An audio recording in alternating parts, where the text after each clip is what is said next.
प्रतिबंध के बावजूद खेतों में पराली जलाने का काम बंद नहीं हो रहा है, जिसके धुएं से पर्यावरण प्रदूषण बढ़ता जा रहा है। किसान धान के खेतों को खाली करके आग के हवाले कर देते हैं। धान खेतों से उठने वाले धुएं से लोगों को सांस लेने में दिक्कत हो रही है।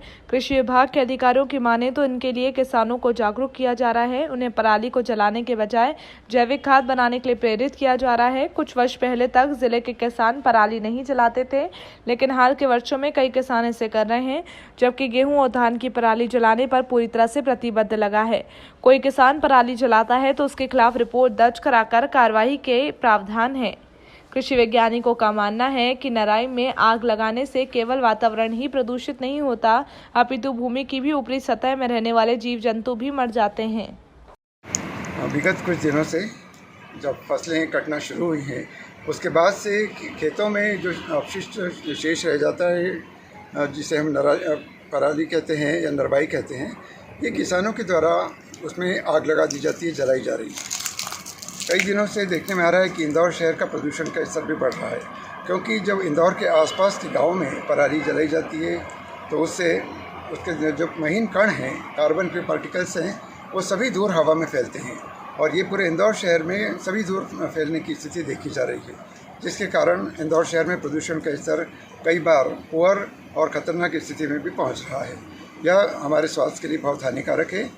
नरवाई जलाने से या पराली जलाने से जो कार्बन पार्टिकल्स उड़ते हैं, ये हमारे सांस के द्वारा शरीर के अंदर जाते हैं, फेफड़ों में जमा होते हैं।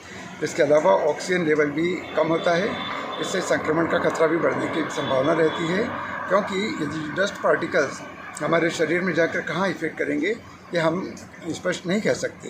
तो आवश्यकता इस बात की है कि इस पराली जलाने को रोका जाए। शासन के द्वारा भी इस पर प्रतिबंध लगाया गया है, किंतु फिर भी यदि किसानों द्वारा ये किया जा रहा है तो ये बहुत गलत कार्य है। इसको यथाशीघ्र रोकना होगा, जिससे प्रदूषण के खतरे से में कमी आएगी और हम लोगों के स्वास्थ्य की सुरक्षा भी की जा सकेगी।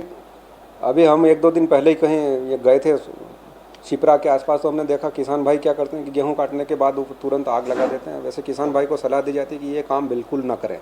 ये बिल्कुल पर्यावरण प्रदूषण तो होता ही होता है, लेकिन किसान भाई को ये आइडिया नहीं होगा कि जो आप जला रहे हैं उसमें ह्यूमस पाया जाता है। वो ज़मीन के 1 और 2 इंच लेयर के ऊपर जो माइक्रो ऑर्गेनिज्म होते हैं, जो हमारे लिए सिम्बायोसिस यानी कि मित्रता का काम करते हैं, जो जीवाणु वो हमारे खेत में खाद बढ़ाने का काम करते हैं, वो ये पराली जलाने से क्या होता है कि टेम्परेचर एकदम बढ़ जाता है और जो 1 और 2 इंच के नीचे जो हमारे जीवित सूक्ष्म पोषक तत्व रहते हैं वो नष्ट हो जाते हैं, जिससे हमारी आने वाली फसल को बहुत नुकसान होता है और पर्यावरण प्रदूषण होता है। तो किसान भाई को सलाह देंगे कि ये जो पराली जलाने वाला कार्यक्रम है ये बिल्कुल ना करे, भूल के भी नहीं करे। ये हमारे लिए कहीं से कहीं तक फ़ायदे में नहीं। किसान के फ़ायदे से अगर हम देखें तो उस पराली को अगर थोड़ा बहुत अगर आपके पास पानी है तो उसकी पानी का स्प्रे करके उसको जुताई करके ज़मीन में डाल दें तो ये डाल दें तो वो इससे सड़ गल जाएगा। और एक अभी हमने देखा है कि अभी एक दिल्ली में प्रयोग किया गया, दिल्ली और पंजाब में एक रसायन निकल गया। अगर उस रसायन का स्प्रे कर देते हैं तो ये 15 दिन में इस कूड़े और कचरे को सड़ा देगा, जिससे हमारी ज़मीन के अंदर ह्यूमस जिसको हम कहते हैं ऑर्गेनिक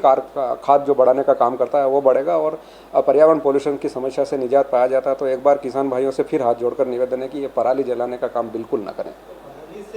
टेम्परेचर बढ़ने के भी आसार रहते हैं। हाँ जी, पराली जलाने से असल में क्या होता है कि जहाँ जो टेम्परेचर है वो 100 के आसपास चला जाता है, तो उससे जो आसपास के क्षेत्र हैं वहाँ पे टेम्परेचर बढ़ जाता है। और अगर वो थोड़े थोड़े क्षेत्र में करके ज़्यादा क्षेत्र में बढ़ाया जाता है तो टेम्परेचर 2 प्रकार से बढ़ता है। कार्बन डाइऑक्साइड बढ़ती है, जिससे ऑक्सीजन का लेवल कम पड़ता है, और इधर गर्मी बढ़ती है तो उससे टेम्परेचर बढ़ता है।